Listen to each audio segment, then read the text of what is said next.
The coalition agreement pledged to decentralise power to local people, and we are committed to giving local people far more ability to shape the places in which they live. Through a series of reforms, the coalition government is making the planning process more accessible to local communities. Planning works best when communities themselves have the opportunity to influence the decisions that affect their lives. However, current planning decisions on onshore wind are not always reflecting a locally led planning system. Following a wide range of representations, including the letter of the 30th of January 2012 to the Prime Minister from 100 honourable members, and in the light of the Department of Energy and Climate Change's call for evidence, it's become clear that action is needed to deliver the balance expected by the National Planning Policy Framework. We need to ensure that protecting the local environment is properly considered alongside protecting the global environment. Now, today, my right honourable friend, the Secretary of State for Energy and Climate Change, has published the response to his call for evidence on onshore wind, and my right honourable friend, the Secretary of State for Communities and Local Government, is publishing a written ministerial statement. We'll set out a number of key changes which I know the House will wish to consider. But let me set out the key elements of this for the benefit of the House and my honourable friend. First of all, we want to strengthen the voice of local people.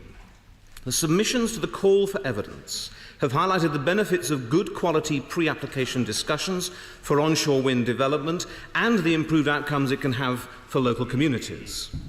Second, we will amend secondary legislation to make pre-application consultation with local communities compulsory for the more significant onshore wind applications. Now, this will ensure that community engagement takes place at an earlier stage and may assist in improving the quality of proposed onshore wind development. This will also complement the community benefits proposals announced today by the Secretary of State for Energy and Climate Change. Secondly, Mr. Speaker, better planning guidance. The National Planning Policy Framework we published last year includes strong protections for natural and historic environment. But I know that local communities have genuine concerns that insufficient weight is being given to environmental considerations like landscape, amenity, or indeed heritage. We need to ensure the decisions do get the environmental balance right, in line with the framework, and that any adverse impact from a wind farm development is addressed satisfactorily. Now, we've been equally clear this means facilitating sustainable development in suitable locations. Put simply, meeting our energy goals should not be used to justify the wrong development in the wrong location.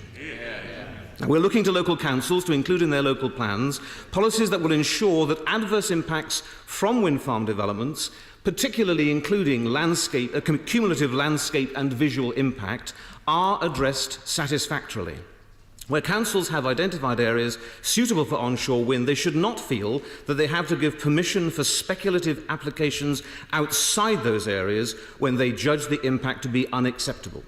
Now, to help ensure planning decisions reflect the balance in the framework, my department will issue new planning guidance shortly to assist local councils and indeed planning inspectors in their consideration of local plans and individual applications. And this will set out briefly, first, the need for renewable energy does not automatically override environmental protections and the planning concerns of local communities. Second, decisions should take into account the cumulative impact of wind turbines and properly reflect the increasing impact on the landscape, on local community. Third, local topography should be a factor in assessing whether wind turbines have a damaging impact on the landscape. And fourth, that great care must be taken to ensure that heritage assets are conserved in a manner that is appropriate to their significance, including the impact of proposals on views important to their setting. And finally, Mr. Speaker, I will tell the House we will be writing both to all councils and the Planning Inspectorate to flag up this new guidance and its operation. And I can say to the House that this government firmly believes that renewables do have an important role to play in a balanced energy policy. However, as a localist government, we also firmly believe that planning works best when local people are able to shape their local environment.